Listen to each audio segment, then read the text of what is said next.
मुफ्ती तारिक मसूद के बयानात के लिए तारिक मसूद एक्सक्लूसिव को सब्सक्राइब करें। तारिक मसूद एक्सक्लूसिव।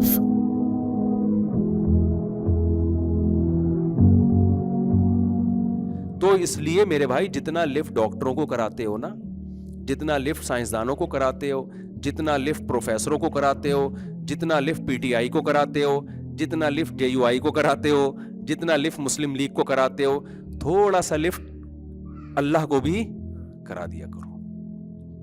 मैं समझा पा रहा हूं? थोड़ा सा नहीं, थोड़ा सा ज्यादा लीजिए। थोड़ा सा तो मैं मजाक में कह रहा हूं, थोड़ा ज्यादा सा भी नहीं, बहुत ज्यादा भी नहीं, मुकम्मल। सिर्फ अल्लाह ही से पूछना है, बाकी सब उसके बाद है। अब्बा का भी एहतराम हम इसलिए करते हैं कि किसका हुक्म है भाई? अल्लाह का। अम्मा को भी हम क्यों मानते हैं? अल्लाह का हुक्म है। बेगम के भी हुकूक क्यों अदा? वरना हम पागल हैं यार। खुद सोचो यार, जब बेगम की बात आती है पता नहीं पागल सा महसूस होना शुरू हो जाता है। वरना हम पागल हैं, इतना खर्चा कर रहे हैं यार। एक मुसलमान इस गुर्बत के दौर में गैस का बिल वो कमबख्त दे रहा है, बिजली का बिल वो नालायक दे रहा है, बच्चों को ये डिलीवरी के खर्चे कौन उठा रहा है? ये दे रहा है। ये तो हम इस्लाम की वजह से दे रहे हैं। आप क्या समझते हो कल्चर हमसे ये काम करवा रहा है? कल्चर में तो भाई आप गर्लफ्रेंड रखो, बीवी रखो, बराबर है, कोई इतना बड़ा मसला नहीं है।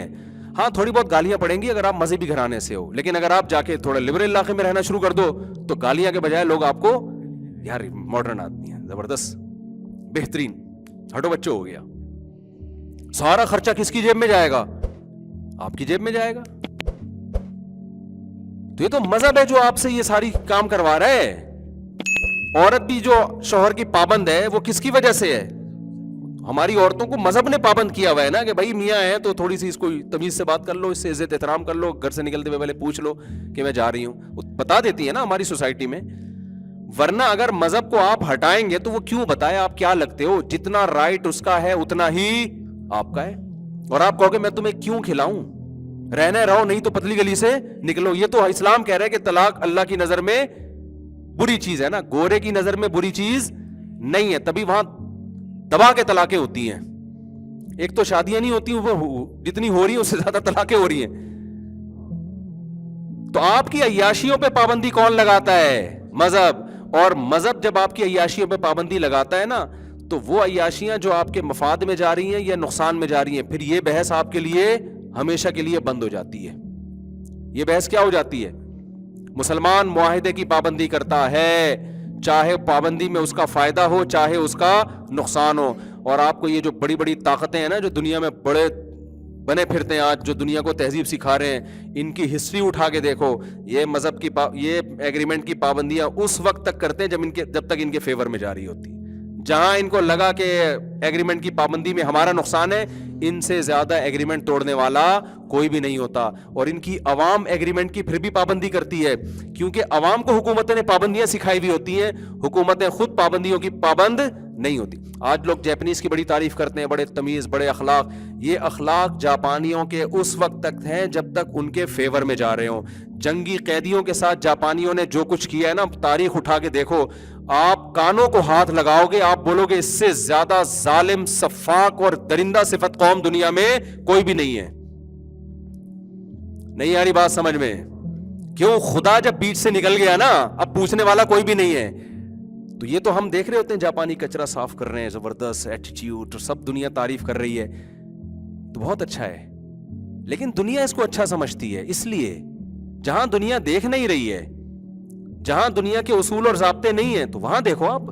दूसरी जंग अजीम में आप देख लो ना जरा क्या किया। जरा आप यूट्यूब पे सर्च करो, आप किसी जापानीज से ही पूछ रहे हो, चिंग पोंग करके मुझे बताओ क्या तुमने ये क्या किया है। आपको पता है बहुत सारी जो दवाएं इजाद हुई है ना, जंगी कैदियों पे इंतहाई खतरनाक तजर्बे करके इजाद हुई है।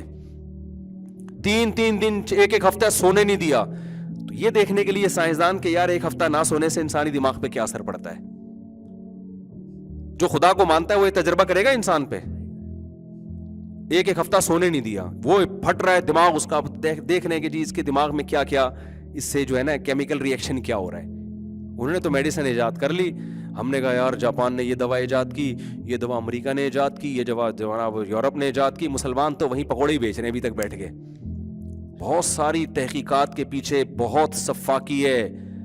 آپ کو پتا ہے چائنا میں ایسے تجربے ہوئے ہیں, جنگی قیدیوں کو اٹھا کے تیزاب میں ڈال دو, دیکھو تیزاب سے انسانی باڈی پہ کیا اثر پڑتے ہیں. میں سمجھا پا رہا ہوں اپنی بات؟ اسلامی تاریخ میں آپ کو ایسا ظلم نہیں ملے گا. کیوں؟ اس کو پتا ہے میں نے خدا کو جواب دینا ہے. کتوں کو کھولتے ہوئے پانی میں مسلمان ڈالتے ہیں, چائنا والے ڈالتے ہیں. تہذیب یافتہ مسلمان قوم کہلاتی ہے چائنا والے. چائنا تہذیب یافتہ قوم ہے. آپ جب چائنا میں جاؤ گے گٹر کے ڈھکن, گٹر ہی نہیں ملیں گے, انڈر گراؤنڈ گٹر ہے. تمیز, آپ کو ایٹیٹیوڈ, ڈسپلن, پابندی. لیکن یہ وہاں تک ہے جہاں تک انسان دیکھ رہا ہے. کتا بے زبان جانور ہے, وہ اپنا احتجاج ریکارڈ نہیں کروا سکتا. جب اس کو کھانا ہوگا نا تو لٹکا کے زندہ جلا دیتے ہیں اس کو. آپ دیکھ لو, کتے کو لٹکایا اور نیچے سے, یار تم مار کے جلا دو اس کو یار, کیونکہ وہ بے زبان ہے, اس کے حقوق کے لیے آواز اٹھانے والا کوئی بھی نہیں ہے. تو غیر مسلم کا نا, جو خدا کو نہیں مانتے, آپ کو ایک چہرہ سامنے نظر آ رہا ہے, جو اس کا دوسرا چہرہ ہے نا جو بڑا بھیانک ہے, وہ آپ کو نظر نہیں آتا. اتنے واقعات ہیں, میں تو سروے کرتا ہوں, میں علاقوں کے نام لے کے نہیں بتاتا, بڑے مسائل کھڑے ہو جاتے ہیں. کتنی رپورٹیں ہمارے پاس آئی ہیں, بوڑھے ماں باپ کو غیر مسلم نے قتل کر دیا. جہاں اولڈ ہاؤس نہیں ہے نا جن کنٹریز میں, وہاں تو حکومت اٹھا کے لے جاتی ہے. اور یہ جو اولڈ ہاؤس بنے ہیں نا, یہ بھی اسی خوشی میں بنے ہیں کہ بچوں نے گھر میں ابا اماں کو رکھنے کے لیے تیار نہیں تھے, تو کیا روڈ پہ پھینکتے ان بوڑھوں کو, تو ان کو لے جا کے کہاں رکھ دیا, اولڈ ہاؤس بنا دیے. ضرورت ایجاد کی ماں ہے نا.